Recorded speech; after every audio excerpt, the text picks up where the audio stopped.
இப்போ ஒரு ஒரு கதை ஒன்று சொல்ல போறானா. இது குரான்ல அல்லாஹ் சொல்ற கதை. அந்த பறவைக்கு பேர் அபாபில். நல்ல பையன். அல்லாஹ்வுக்கு இணையாக எதையும் கட்டிக்க கூடாது. கடைசியா okay super point. Very good mention. Atiq பைத்துல் அத்தீக் பழமையான வீடு, பழமையான ஆலயம். طعم الدنيا اتغير، فرحة قلبي بتكبر وبطلتك بتغير، ما أحلك يا رمضان. ألم تر كيف فعل ربك بأصحاب الفيل. அஸ்ஸலாமு அலைக்கும். பதில் சொல்லுங்க. இப்போ ஒரு கதை ஒன்று சொல்ல போகிறானா. உங்களுக்கு கதை யாருக்கெல்லாம் பிடிக்கும்? கதை கேட்குறதுக்கு எல்லாத்துக்குமே கதை பிடிக்குமா? உனக்கு பிடிக்குமா? உனக்கு பிடிக்குமா? கதை சொல்லட்டா போனால் ஒரு சூப்பரான கதை இது. அந்த மாதிரி விடுற டுபாக்கூர் கதை இல்லை இது. இது நெசமான கதை. ஓகேயா? இது குரானில் அல்லாஹ் சொல்கிற கதை, சரித்திர கதை. ஓகேயா? பேசுமா? குரானில் கதை பேசுவோமா? கதை சொல்லுவோமா? என்ன கதைன்னு கேட்டால் கிட்டத்தட்ட ஒரு 1500 வருஷத்துக்கு முன்னாடி நடந்த கதை இது. இந்த கதை ஒரு பயங்கரமான ஒரு பொறாமை பிடிச்ச ஒருத்தனை அல்லாஹ் எப்படி அழித்து நாசமாக்கணும் அப்படிங்கிறத சொல்லக்கூடிய ஒரு கதை. சரியா? இந்த கதைக்கு டைட்டில் என்ன அப்படின்னு கேட்டால் யானைப்படை.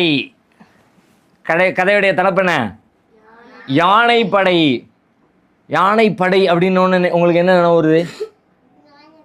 யானைப்படை அப்படின்னோடனே யானை பெரிய மிருகம் இல்லையா? இந்த யானையை ஒரு பெரிய படையாக திரட்டிக்கிட்டு ஒருத்தன் என்ன பண்ணணும் அப்படின்னு கேட்டால், காபா இருக்குல்ல, காபா மக்காவை நோக்கி கிளம்பி வந்தான். எதுக்கு வந்தான் தெரியுமா? எதுக்கு வந்தான் தெரியுமா? அவன் ஏன் வந்தான் அப்படின்னா தெரியுமா? யாராவது கேள்விப்பட்டிருக்கீங்களா? அவன் எங்கேருந்து வந்தான்னா, யமன் அப்படின்னு ஒரு நாடு இருக்குது. மக்காவுக்கு கிழக்க யமன் ஒரு நாடு இருக்குது. அந்த நாட்டுடைய தலைநகரத்துக்கு பேர் சன்னஹான்னு பேர். என்ன பேர்? சன்னஹா. அந்த சன்னஹாவிலேருந்து கிளம்பி வந்தான். எதுக்கு வர்றான் அப்படின்னா, சரியான பொறாமை பிடிச்ச போய் அவன் பேர் ஆபிரஹா. அவன் பேர் என்னது? ஆபிரஹா. அந்த ஆபிரஹாமன் என்ன பண்ணான்? அவன் தான் அந்த படையை கிளப்பிக்கிட்டு வர்றான். எதுக்கு வர்றான் அப்படின்னா, இந்த அரபு நாடுகளில் எல்லாம் அரபு பேசுகிறாங்கல்ல, அரபு நாடுகள் எல்லாம் சவுதி அரேபியா, குவைத்து, கத்தர், பஹ்ரைனு, அந்த மக்காவை சுற்றி இருக்கக்கூடிய நாடுகள்லாம் இருக்குல்ல, அங்கே எல்லாருமே இந்த காபாவை ரொம்ப பெருசாக மதிப்பாங்க. காபா, மக்காவில் இருக்கிற காபாங்கிற ஆலயம் இருக்குல்ல, அந்த ஆலயத்தை இப்போ நம்ம எல்லோரும் மதிக்கிறோம்ல. நம்ம ஹஜ்ஜுக்கெல்லாம் போவாங்க, உம்ரா செய்ய போவாங்க. இது மாதிரியெல்லாம் ரொம்ப புனிதமாக நம்ம நினைக்கிறோம், ரொம்ப மதிப்பாக நினைக்கிறோம். எப்போவாவது ஒருக்க போய் பார்த்துட்டு வந்துடணும், ஒருக்க போய் தொழுதுட்டு வந்துடணும் அப்படின்னு நினைக்கும்ல. அந்த பள்ளியாசலை எல்லாருமே ரொம்ப சிறப்பாக பார்ப்பாங்களா. அது வருஷம் ஒவ்வொரு ஊரில் இருந்தும் மக்கள் கூட்டம் கூட்டமாக கிளம்பி மக்காவுக்கு போகிறாங்க. இவன் ஒரு மண்ணை பார்த்துக்கிட்டே இருக்கான். என்னடா இது, எல்லா பேரும் அங்கே போகிறான், நம்ம ஊருக்கு எல்லாத்தையும் இந்த பக்கம் திருப்பணுமே, எப்படி திருப்புறது? எல்லாரும் நம்ம ஊர் பெரிய ஊராகணும். மக்காவுக்கு எல்லாரும் போய், மக்கா பெரிய ஊராக இருக்குது, மக்காவில் நிறைய வருமானம் வருது, மக்காவில் எல்லா ஊருக்காரங்களும் தான் நிறைய வியாபாரம் நடக்கும், நிறைய காசு கிடைக்கும், நிறைய செழிப்பாக இருக்கும்ல. அப்போ நம்ம ஊரே அந்த மாதிரி ஆக்கணும் அப்படின்னு பிளான் பண்ணிவிட்டு அவன், சரி அங்கே ஒரு ஆலயம் இருக்குது, இந்த ஆலயத்துக்கு தேடி தானே போறிய, அதை விட சூப்பரான ஒரு ஆலயத்தை நான் கேட்டுறேன் பாரு அப்படின்னு அவன் பெருசாக பிரம்மாண்டமாக லட்சக்கணக்கில் கோடிக்கணக்கில் பணத்தை செலவு பண்ணி ஆட்களை கொண்டு வந்து இறக்கி பிரம்மாண்டமான ஒரு ஆலயத்தை கட்டி முடிச்சிட்டான். கட்டி முடித்து ஊரெல்லாம் அறிவிப்பு செஞ்சாச்சு, இது மாதிரி ஆலயம் இருக்குது, எல்லோரும் வாங்க. எவ்வளவோ அனௌன்ஸ் பண்ணாலும் ஒருத்தரும் வர மாட்டேங்கிறாங்க. அவன் சொந்த ஊருக்காரனை கூட எட்டி பார்க்க மாட்டேங்கிறான். என்னடா இது யோசிச்சுக்கிட்டே இருந்தான். அப்போ தான் அவன் மூளையில் ஒரு குறுக்கு புத்தி ஒன்று தோணுச்சு. இந்த காபா இருக்கிறதுனால தானே நம்ம ஊருக்கு யாரும் வரமாட்டேங்கிறாங்க. ஒன்று பண்ணுவோம், என்ன பண்ணுவோம், காபாவை என்ன பண்ணுவோம், உடச்சிருவோம், இடிச்சிருவோம், இல்லாமல் ஆக்கிடுவோம். அப்படியே அவன் வாரான், அவன் இடிச்சிருவோன்னு சொல்லிட்டு என்ன பண்ண பிளான் பண்ணிட்டு கிளம்பி வாரான், இடிச்சிருவோம். ஆபிரகாம் மன்னன் வாரான். சரியா? இடிச்சிருவோன்னு சொல்லி வந்து கிளம்பி அதுக்கு தான் இந்த படையை திரட்டுறான். அப்படியே பார்த்த உடனே மிரள்ற மாதிரி அப்படி யானை படையில் போய் இறங்கணும் அப்படின்ட்டு யானைப்படை ஆயிரக்கணக்கில் யானையை பயிற்சி கொடுத்த யானைகளை ரெடி பண்ணிக்கிட்டு கிளம்பி அப்படியே வரான் நூற்றுக்கணக்கான கிலோமீட்டர் யமன்லேருந்து சவுதி அரேபியாவை நோக்கி மக்காவை நோக்கி வண்டி வருது. இப்போ என்ன பண்ணிட்டான், கொண்டு வந்து மக்காவுக்கு கொஞ்சம் தூரத்துக்கு முன்னாடி எல்லாம் இறங்கப்பா அப்படின்னு படையில் பூரா இறக்கி அங்கே சாப்பிட்டு போட்டு அங்கே உட்காந்துருக்குறாங்க. உட்காந்துருக்கும்போது பார்த்தா அக்கம் பக்கத்தில் மக்காக்காரங்களுடைய ஆடு மாடுலாம் மேயுது, ஒட்டகம்லாம் மேயுது. அந்த ஊருக்காரங்களுடைய இதெல்லாம் மேயும் தானே, இருக்கும் தானே. மேயுதை பார்த்தோன்னே இவனும் ஆட்கள் போய் என்ன பண்ணிட்டானுவா, அந்த கால்நடைகள் அது இது எல்லாத்தையும் பிடிச்சிக்கிட்டு இந்த படை வீரர்கள்லாம் கொண்டு போயிட்டானுவா, அவனுக்கு கூட்டத்துக்குள்ளே கொண்டு போயிட்டானுவா. அதில் அந்த ஊரில் ஒரு பெரிய தலைவர் ஒருத்தர் இருந்தார். அவர் பேர் என்னன்னு கேட்டால் அப்துல் முத்தலிப். அவர் பேர் என்னது? அப்துல் முத்தலிப்னு ஒருத்தர் இருந்தார். இவர் யார் தெரியுமா? யார் சொல்லுங்க பார்க்கலாம்? யார் அப்துல் முத்தலிப்? யாருன்னு சொல்லுங்க பார்க்கலாம். யாரு? அது யாரு சொல்லு, பேரை சொல்லு. நான் தான் சொல்லிட்டேன்ல, யாருன்னு சொல்லு. பெரிய தந்தை இல்லை, முஹம்மது நபியோடைய தாத்தா, பாட்டனார். அவங்க அத்தாவோட அத்தா. ரசூல்லாவுடைய அத்தா பேர் என்னது? அப்துல்லா. என்ன பேரு? இது அப்துல்லா யார் பேரு? முஹம்மது நபியோடைய அத்தா பேர். அவங்க அத்தா பேரு அப்துல்லாவுடைய அத்தா பேரு அப்துல் முத்தலிப். சரியா? இந்த அப்துல் முத்தலிப் அவர் தான் அன்னைக்கு அந்த ஊர்லேயே பெரிய மன்னர் மாதிரி, தலைவர் மாதிரி இருந்தார். இப்போ அவருடைய ஒட்டகம் இருந்துச்சு, அதையும் பிடிச்சிட்டு போயிட்டானுவா. இவர் என்ன பண்ணார், வரார், அப்துல் முத்தலிப் வரார், செய்தியை அனுப்பிட்டு தலைவர் வர்றாரு, பார்க்க வர்றாரு அப்படின்னோடனே ஆபரகா ரெடி ஆகிட்டான். பேச்சுவார்த்தைக்கு வராரு போல இருக்குது. என்ன பேச்சுவார்த்தை? தயவு செஞ்சு எங்கள் பள்ளியாசல் இடிச்சிடாதீங்க, இது ரொம்ப பழமையான பள்ளி, இது ரொம்ப பழமையான பள்ளி. பழமையான பள்ளி அப்படின்னு குரானில் ஒரு பேர் இருக்குது, பைத்துல் அத்தீக். அந்த பேர் என்னது? பைத்துல் அத்தீக். பைத்துல் அத்தீக்னா பழமையான வீடு, பழமையான ஆலயம்னு அர்த்தம். பழமையான ஆலயம்னா உலகத்திலே ஆக பழமையான ஆலயம் எது அப்படின்னா காபத்துல்லா தான். முதல்ல உலகத்தில் அல்லாஹ்வை வணங்குறதுக்காண்டி கட்டப்பட்ட ஆலயம் எதுனா காபத்துல்லா தான், ஃபஸ்ட்டு அதான். அதனால் அது ரொம்ப சிறப்பு, அல்லாஹ்வுக்கு ரொம்ப பிடிக்கும். ஏன்னா பூமியில் அல்லாஹ்வை வணங்குறதுக்காக வேண்டிய கட்டப்பட்ட முதல் பள்ளிவாசல்ல, அதனால் அது அல்லாஹ்வுக்கு ரொம்ப பிடிக்கும். பைத்துல் அத்தீக் பழமையான ஆலயம்னு குரானில் அதை பற்றி அல்லாஹ் சொல்கிறான். சரியா? இப்போ அவர் வர்றார். அவர் வந்தால் ஆபிரகாம் நினச்சிக்கிட்டு இருக்கான், தலைவர் வராரு, பேச்சுவார்த்தைக்கு வராரு, அதெல்லாம் உண்டு இல்லை, அதெல்லாம் முடியாதுப்பா, நீ சொல்கிறதான் கேட்க முடியாது, நான் இடிக்கத்தான் போகிறேன், தயவு செஞ்சு எல்லாம் இடத்த காலி பண்ணு, தேவையில்லாமல் வந்து உனக்கும் எனக்கும் பஞ்சாயத்து இல்லை, எனக்கும் காபாவுக்கு மட்டும்தான் பஞ்சாயத்து ஒரே டார்கெட்டு காபா மட்டும்தான். நான் போகிறேன், நேராக காபாவை இடிக்கிறேன், வீட்டை பார்க்க போய்கிட்டே இருக்கிறேன், டிஸ்டர்ப் பண்ணாத வரைக்கும் பஞ்சாயத்து இல்லைன்னு சொல்லி கரார் அவர்கிட்ட பேசி முடிச்சிட வேண்டியதான் அப்படின்னு அவன் நினச்சிக்கிட்டு, வாங்க தலைவரை அப்படின்னு அப்துல் முத்தலிபை கூப்பிட்டு வச்சு பேச்சுவார்த்தையை கூப்பிடான். என்ன விஷயம் சொல்லுங்க? அப்துல் முத்தலிப் சொல்லாரு, சார் நம்ம ஒட்டகங்களை பூரா உங்கள் ஆட்கள் பிடிச்சிட்டு வந்துட்டானுங்க, அதையெல்லாம் ரிலீஸ் பண்ணிடுங்க. ஒட்டகங்கள் பிடிச்சிட்டு வந்துட்டாங்க? ஆமாங்க, மேய்ஞ்சிக்கிட்டு ஒட்டத்தை பூரா பிடிச்சிட்டு வந்துட்டேங்க. நான் எதுக்கு வந்திருக்கேன், எவ்வளோ பெரிய மேட்ரு, உன் ஊரில் உலகம் பூரா அப்படியே ஆச்சரியமாக பார்த்துக்கிட்டு இருக்க, உன் ஊரில் இருக்கிற அந்த ஆலயத்தை இடிக்கலான்னு வந்திருக்கேன், அதை பற்றி ஒன்றும் பேசாமல் ஒட்டகத்தை பிடிச்சிட்டு வந்துட்டாங்க, ஒட்டகத்தை திரும்பத்தாங்கன்னு, என்னையா இது ஊர் தலைவர் மாதிரியான்னு பேசுகிறீரு, என்ன நடக்கு என்ன? உடனே அவர் சொல்லார், அப்துல் முத்தலிபு, எப்பா அங்கே பாரு, ஒட்டகம் எனக்குள்ளது, ஒட்டகத்துடைய உரிமையாளர் யார்? நான். ஏன் ஒட்டகத்தை நான் தான் பாதுகாக்கணும், அதை யாராவது பிடிச்சிட்டு போயிட்டாங்கன்னா நான் தான் போய் அதை கேட்டு கூப்பிட்டு தூக்கி கொண்டு வச்சு அதுக்கு சாப்பாடு போட்டு தண்ணி கொடுத்து பராமரிக்க வேண்டிய பொறுப்பு எனக்குள்ளது. காபா யாருக்குள்ளது? காபா யாருக்குள்ளது? அது அல்லாஹ்வுக்குள்ளது, இறைவனுக்குள்ளது. அவன் தான் அதனுடைய உரிமையாளன், அவன் பார்த்துக்குவான்ப்பா, அதை பற்றி எனக்கு கவலை இல்லை. அவனுக்கு ஷாக் ஆகிடுச்சு, என்னடா இது இவ்வளோ பெரிய மேட்ருக்கு வந்துடும், இந்த ஆள் ரொம்ப அசால்ட்டாக டீல் பண்ணுறாரு, ஒட்டகத்தை தாங்க காபாவை அவன் பார்த்துக்குவான். அப்போ ஒரு எதிர்ப்புமே இல்லை, ஒரு பஞ்சாயத்துமே இல்லை, யாருமே நம்மளை எதிர்த்து நிற்கிறதுக்கு ஆளே இல்லை. எல்லாரும் என்ன ஊருக்காரங்களாம் என்ன பண்ணிட்டாங்க தெரியுமா? அப்துல் முத்தலிப்ல இருந்து ஊரில் இருக்க எல்லாரும் சேர்ந்து இவங்க கூட எல்லாம் சண்டை போட்டெல்லாம் ஜெயிக்க முடியாது, நம்மள்ட்ட அவ்வளோ பெரிய படையெல்லாம் ஒன்றுமே கிடையாது. அதனால நாம் என்ன பண்ணுவோம், பேசாமல் ஊரை காலி பண்ணிட்டு மலைக்கு மேலே அங்கிட்டு இங்கிட்டு ஓரஞ்சு ஆரம்பம் நம்ம போயிடுவோம்.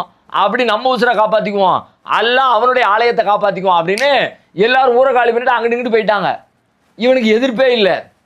இப்போ அவன் பார்க்குறான், அப்போ நம்ம வந்த வேலை ரொம்ப ஈஸியாக முடிஞ்சுன்னு போல இருக்குது. முத்தலிவுக்கு எப்பா அவர் ஓட்டை தேடா பிடிச்சி வந்தியா, கொடுங்கடா, ரிலீஸ் பண்ணுங்கடா, அவருக்குள்ள அவர் கையில் கொடுத்து அனுப்புங்கடா. எல்லாத்தையும் கொடுத்தோன்னா அவர் வாங்கிட்டு அவர் திரும்ப போயிட்டார், வெளியே மலையை பார்க்க போயிட்டார். இப்போ அவன் சொல்கிறான், வீரர்களுக்கு கடலை போடுறான், எல்லாம் தளபதிகளாம் அப்படியா, வீரர்கள்லாம் வா, முடிஞ்சுது, நம்ம டார்கெட் ஃபிக்ஸ் பண்ண டைம் வந்துருச்சு, கிளம்பு, எல்லாம் நேராக போகிறோம், இடிச்சு தரமட்டமாக்கிட்டு சீக்கிரமாக வீட்டை பார்த்து ஊரை பார்க்க நம்ம திரும்ப கிளம்பி போகணும், வா அப்படிங்க. கிளப்புனா யானை கிளம்பணும்ல, முதல்ல யானை படையில் தானே வந்திருக்கேன், யானையை கொண்டு போய் தானே எல்லாத்தையும் இடிக்கணும் வைக்கணும். யானையை கிளப்புனா ஒரு யானையை எந்திக்க மாட்டேங்குது. அதே யானைய சரி இந்த பக்கம் திரும்பு அப்படின்னு யானைய ஊரை பார்க்க திருப்பிக்கிட்டு கிளப்புனா ஊரை பக்கம் கிளம்புது விருன்னு. காபாவை நோக்கி கிளம்புனா இப்படி போனா போக மாட்டேங்குது, அப்படியே மல்லு கட்டிக்கு நிற்குது, எந்திக்க மாட்டேங்குது, நடக்க மாட்டேங்குது, அப்படி நிற்குது. திரும்ப போகலாம் அப்படின்னா திரும்ப வேகமாக திரும்புது.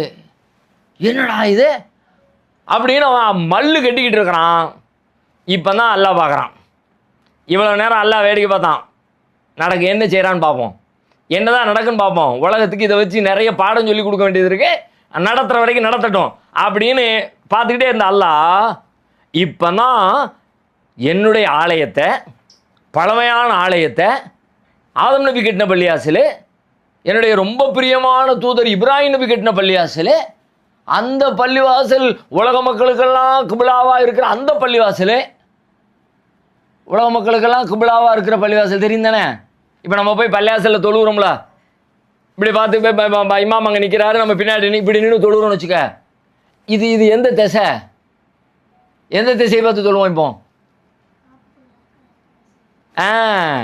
இப்போ நம்ம மேற்கு திசையை பார்த்து தொழுவோம், ஆனால் அது நெசத்தில் மேற்கு திசை இல்லை, அங்கே காபார். நம்ம எங்கே நிற்கிறோமோ நேரம் அப்படியே போனோன்னு வச்சுக்க, கோடு போட்டுக்கிட்டே போனால் நம்ம நிற்கிறதுல நேரம் காபால போய் முட்டிடலாம். அவ்வளோ சிறப்புகள் இருக்கிற ஒரு பள்ளிவாசலை, நான் பாதுகாக்கப்பட்ட ஒரு பூமியாக வச்சுருக்கிற ஒரு பள்ளிவாசலை அசால்ட்டாக வந்து நீ இடிச்சிட்டு போயிடலான்னு நினைக்கிறியா? என்னுடைய அடையாள சின்னத்திலே நீ கை வச்சிடலான்னு நினைக்கிறியா? உன்னை உலகத்துக்கே பாடம் காட்டுறேன் பாரு, உன்னை எப்படி ஆக்குறேன் பாரு அப்படின்ட்டுன்னு அவன் அங்கே யானையை கிளப்ப முடியாமல் திணறிக்கு நிற்கிறாமல. அப்பம் பார்க்க யானைப்படையை அழிக்கிறதுக்கு இன்னொரு படம் வருது. யானை அழிக்கணும்னா அதை விட பெருசாக வரணும் தான் நம்ம நினைப்போம். ஆனால் யானை அழிக்கிறதுக்கு பூனையை விட சின்னதாக ஒன்று நினைப்புறான்ல. இதனோடு சின்ன பறவை, சிட்டுக்குருவி இருக்குல்ல, அந்த மாதிரி ஒரு பறவை. அந்த பறவைக்கு பேர் என்ன தெரியுமில்ல? அந்த பறவைக்கு பேர் தெரியுமா? அந்த பறவைக்கு பேர் அபாபீல். அபாபீல் அப்படின்னு ஒரு பறவை. அல்லாஹ் பார்க்குறான், நீ பெரிய யானைன்னா பெருசு நினச்சிக்கிட்டியோ, நான் பாரு ரொம்ப சாதாரணமான ஒரு படையை வச்சு யானையை துவம்சம் பண்ணுறனால அவர் அபாபீல் அப்படிங்கிற பறவையை, அந்த பறவை என்ன பண்ணுதுன்னா அப்படியே கூட்டம் கூட்டமாக மேலே அப்படியே சல்லுன்னு வருது, வந்து வந்து வந்து வந்து வந்து நேராக யானைப்படையினுடைய தலைக்கு மேலே வந்துருச்சு. அப்படி மேலே நிற்குது. மேலே நின்றுக்கிட்டு அங்கேருந்து என்ன பண்ணுதுன்னா அது வந்து டைரெக்டாக முட்டலை, கையில் ஆயுதம்லாம் தூக்கிட்டு வரல, அதனுடைய அலகுகளில் கால்களில் சின்ன பொடி கல்லை தூக்கிட்டு வருது. ஆனால் அல்லாஹ் என்ன பண்ணா தெரியுமா? அந்த பொடி கல்லை வச்சு தான் இத்தனோண்டி கல் போதுண்டா, நீ எவ்வளோ பெரிய ஆளாரு, நான் அப்படியே ஒரு சின்ன காரியத்தின் மூலம் ஒன்றும் இல்லாமல் ஆக்கிடுவேன் அப்படின்னு காட்டுறதுக்காக ஒரு குருவி, அந்த குருவியுடைய அலகுல தூக்கிட்டு வர்ற சின்ன கல், அந்த சின்ன கல்லை மேலேருந்து டம்முன்னு கொண்டு வந்தது பூரா அப்படி போடுது. போட்டால் என்ன ஆகுது தெரியுங்களா? அது தூக்கிட்டு வரும்பொழுது சாதாரணமாக இருந்த கல் அது போடும் பொழுது எப்படி ஆகுதுன்னா அப்படியே பயங்கர சூடு அதுக்குள்ளே அடங்கி இருக்கு. வந்து உளுந்த உடனே அந்த கல் உடஞ்சி அதில் இருக்க அந்த சூடு வெளியான உடனே அப்படியே யானைகள்லாம் அடித்து செதறுது சின்ன பின்னமா. எப்படி ஆச்சு தெரியுமா? போட்டு அப்படியே நெருப்பு பிளம்பு மாதிரி வெடிக்குது. ஒவ்வொரு யானையும் கால் ஒரு பக்கம், தும்பிஸ்கை ஒரு பக்கம், மனிதர்கள் அந்த பக்கம் இந்த பக்கம், அப்படியே ஒரு கிரைண்டரில் போட்டு ஆட்டினா அப்படி இருக்கும். கரும்பு இருக்கு, கரும்பு தூக்கி மிஷினில் போட்டு அரைச்ச உடனே சக்கை ஆயிருதுல, அந்த மாதிரி இதை கல்லை தூக்கி போட்ட உடனே அடிச்ச அடியில் அதனுடைய சூட்டு தாங்க முடியாமல் எப்படி ஆயிடுச்சுன்னு கேட்டால் அதுக்கு அல்லாஹ் ஒரு உதாரணம் சொல்கிறான். ஃபஜஅலஹும் கஅஸ்ஃபிம் மௌகூல். Very good. என்ன சூரா சொல்லு பார்க்கலாம், சொல்லுங்க அந்த சூரா சொல்லுங்க.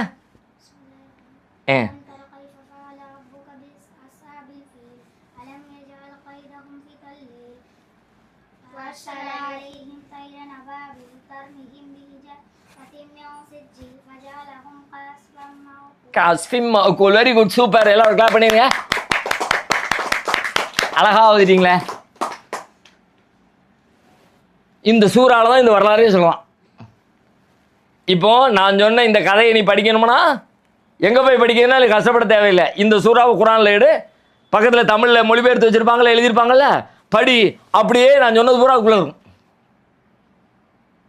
எப்படி வந்தான் எப்படி அழிச்சோம் அதில் தான் சொல்கிறான் அல்லாஹ். ஃபஜஅலஹும் கஅஸ்ஃபிம் மௌகூல்.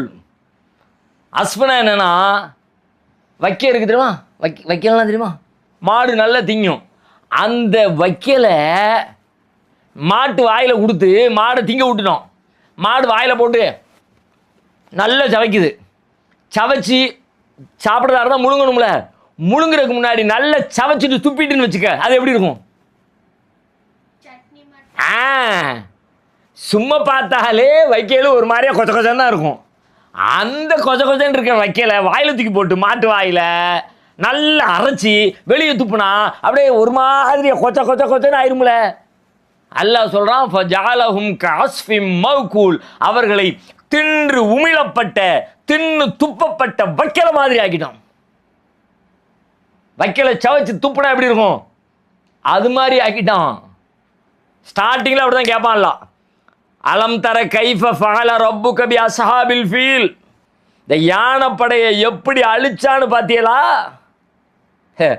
நீ அல்லாஹ் சொல்கிறான்னு சொன்னால் நீ அசால்ட்டாக போகிற. அம்மாம்பரி யானைப்படையை ஒன்றும் இல்லாமல் ஆக்கணுவன். பயந்துக்க, எச்சரிக்கையாக இருந்துக்க. அவன் சொல்லும்போது சட்டுன்னு என்ன சொன்னாலும் அது கேட்டு நடந்துக்க. அலம் யஜ்அல் கைதஹும் ஃபீ தத்லீல். அவன் பயங்கரமாக சூழ்ச்சி பண்ணிட்டு வந்தான். அந்த சூழ்ச்சியெல்லாம் எப்படி ஒன்றும் இல்லாமல் ஆக்கணும் பிளான் போட்டு வந்தான். வாரிசல் அலைஹிம் தைரன் அபாபில். அழிக்கிறதுக்காண்டி அபாபில் பறவை எல்லாம் அனுப்பி விட்டுட்டானே. ஃபஜஅலஹும் கஅஸ்ஃபிம் மௌகூல் தர்மீஹிம் பிஹிஜாரத்தின் மின் சிஜ்ஜீல். சூடேற்றப்பட்ட கற்களை தூக்கி அந்த பறவைகள் எரிஞ்சிச்சு. தின்னு துப்பப்பட்ட வைக்கல மாதிரி ஆக்கிட்டானா? அப்போ அல்லாவுடைய ஆற்றல் எவ்வளோ பெருசு பார்த்துக்க. அப்படியே பார்க்குறாங்க மலையில் இருந்தவங்க வெளியில் இருந்தவங்க. இப்படி கல் மழை பொழியுது. எட்டி பார்த்தா அவங்களுக்கெல்லாம் சந்தோஷம். அல்லாஹ் தன்னுடைய ஆலயத்தை காப்பாற்றிட்டான். நாம் நம்பின மாதிரி அல்லாஹ் தன்னுடைய ஆலயத்தை காப்பாற்றிட்டான்.